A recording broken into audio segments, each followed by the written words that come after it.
everybody, how's it going? I'm the Timmeister, and welcome back to the beautiful city of Timbukton in episode 61 of the series.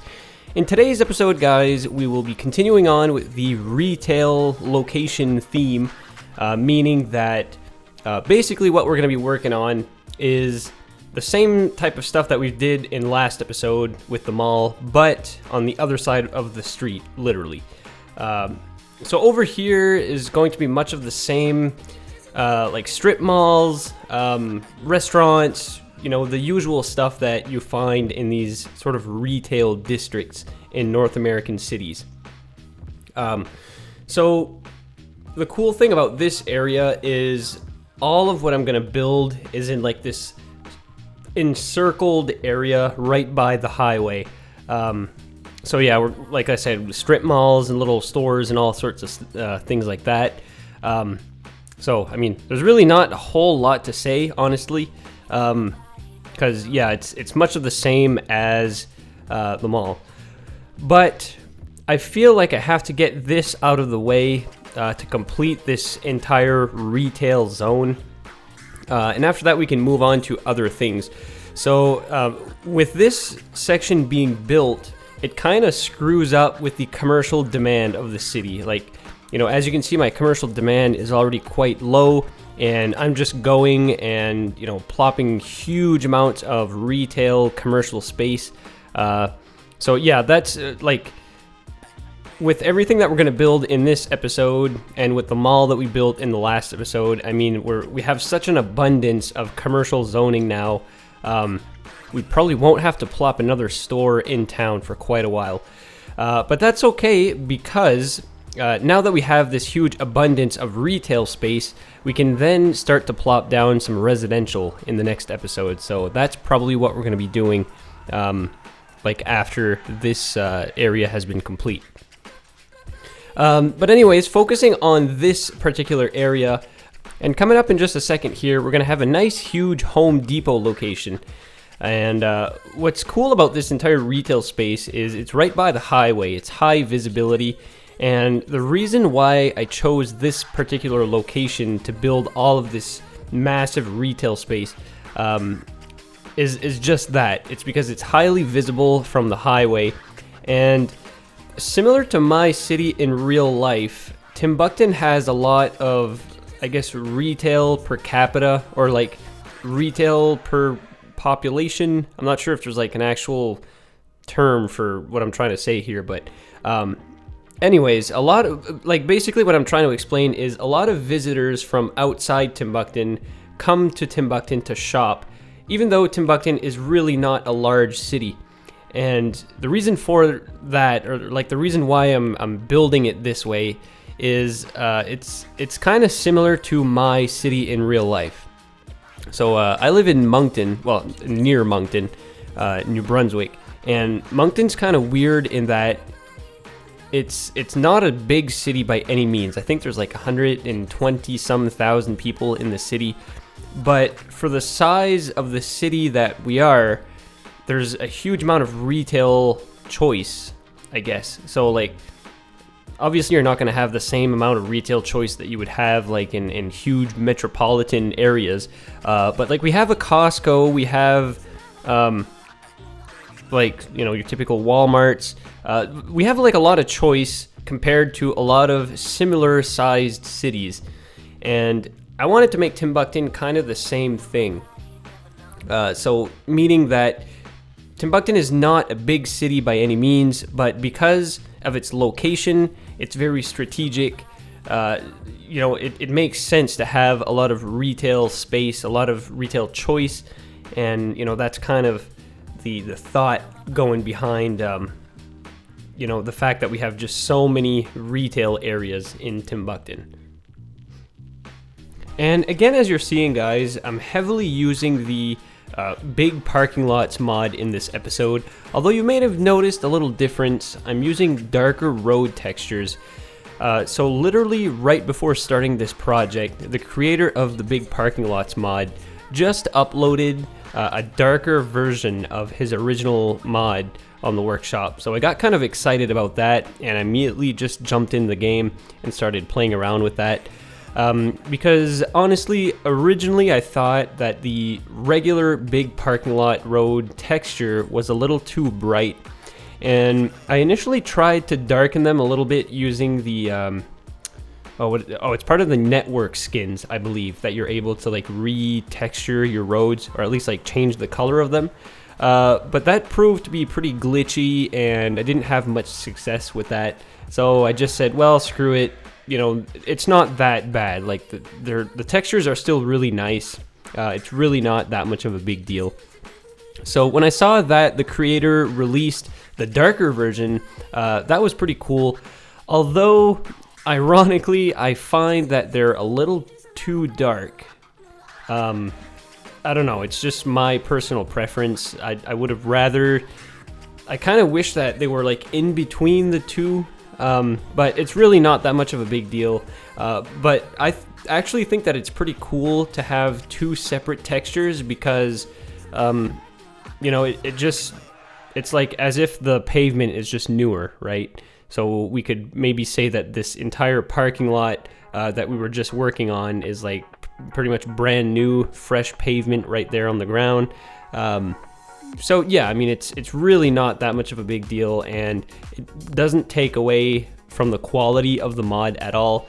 And I'm going to continue to use the big parking lots mod pretty much all around town from now on. I don't think I'm going to go over like any of the parking lots that I've already built.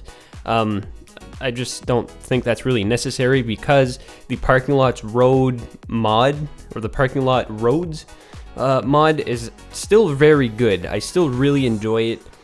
It's a little easier to use in some cases, so I may still use it in some parts of town. But yeah, I mean, there's going to be a mixture of both mods being used in the city.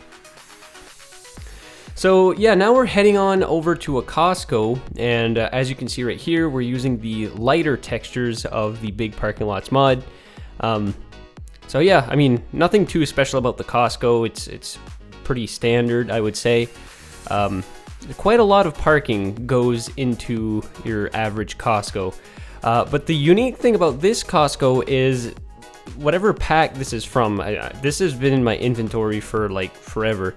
But we have a fuel station, and I'm not sure how common fuel stations in Costco's are, but like in my case, in Moncton, we've actually got a new Costco. So we had a Costco for years before, and it didn't have a fuel station, but they relocated it like just outside of the city, and they've expanded, so like the store itself is much bigger than the old one, and they've included a fuel station as well, which is really nice because fuel is like way cheaper at Costco than anywhere else. But yeah, sadly I don't really live close enough to the Costco to take advantage of that. If I'm at Costco, sometimes I will fuel up, but for the most part, whatever. I mean, it's not worth the amount of gas that you would spend to drive to fuel specifically at Costco.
So at this point, we pretty much have most of the infrastructure laid down, and I'm going to start to detail now.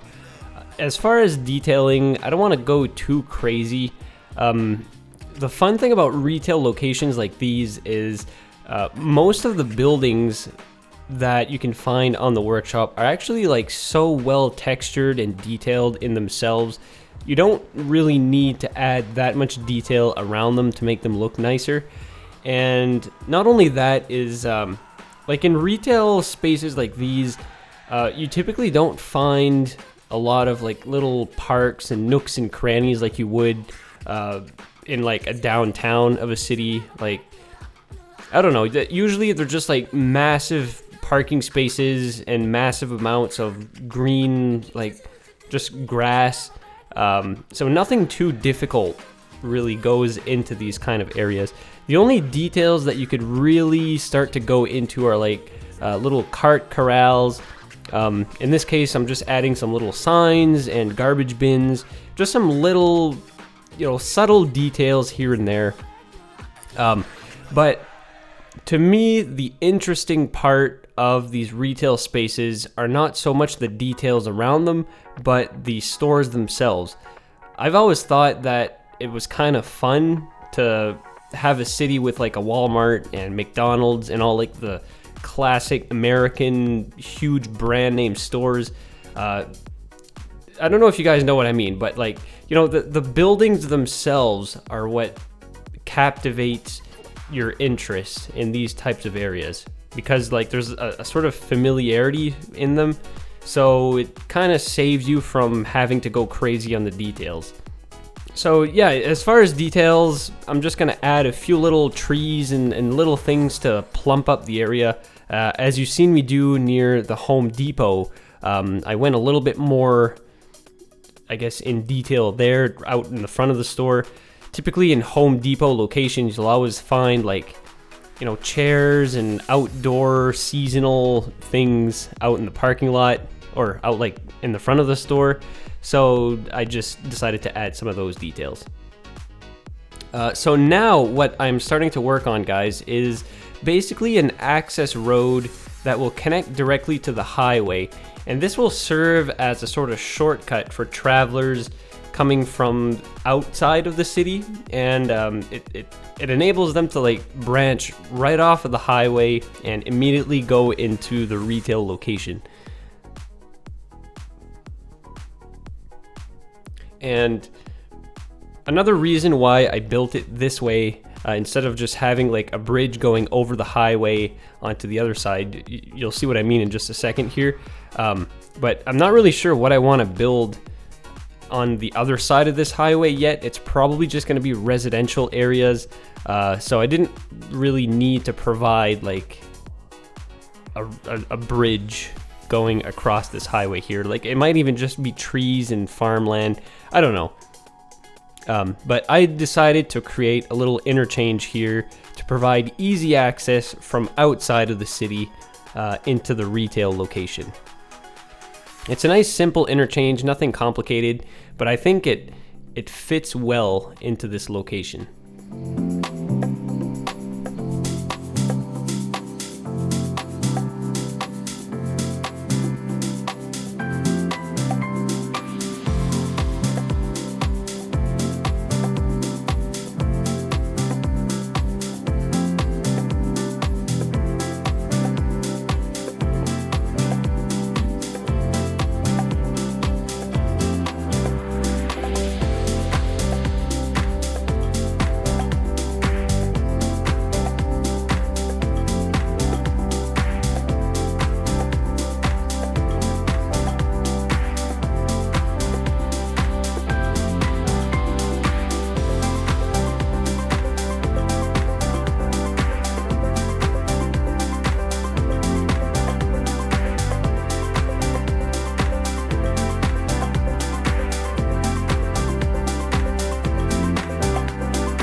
Now, with the interchange being complete, I was left with an empty space between the highway and like the main avenue going into the retail space, but I didn't have a ton of room to play with, not enough room to place down any other like big box store. So I decided to go ahead and just plop down some little industries, little warehouses, nothing too complicated. And that'll pretty much be it for this episode once I'm done this little location here. And I placed down a nice truck wash. The reason why I placed it down in this location was because it's such an easy access right off the highway for semi trucks. You know, nice big wide roads.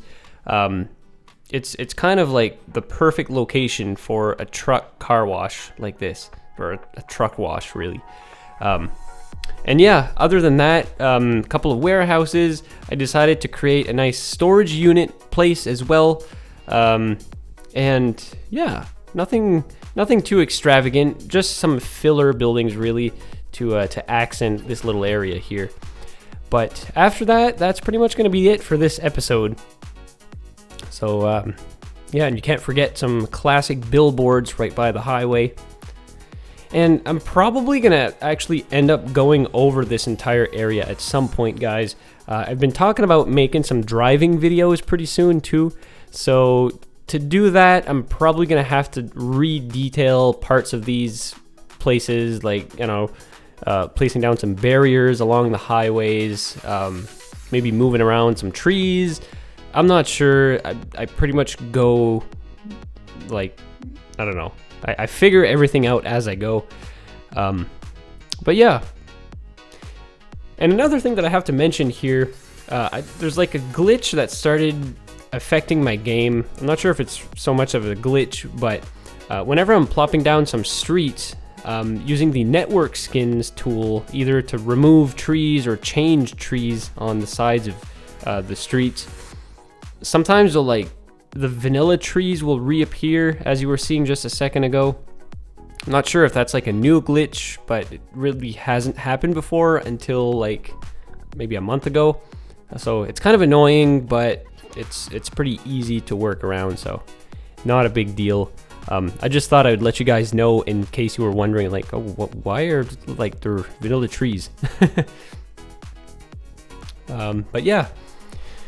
So we are approaching the end of this episode, guys. So I think next episode, guys, I'd like to start to develop some residential areas around like this entire retail district. And another reason for that is obviously our residential demand is pretty big right now. So yeah, we got to start to fill some retail positions in the city as well. Like right now, this entire retail area is complaining of not enough workers, and I can see why. Like, it's way outside the city right now, so we got to start to place down some homes and, you know, fill in some of those jobs for like the mall and all the stores that surround it.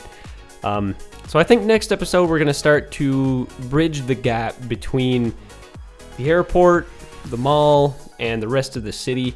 So I think that, you know, in the next couple of weeks or so, or the next couple of months, the city will really start to take shape.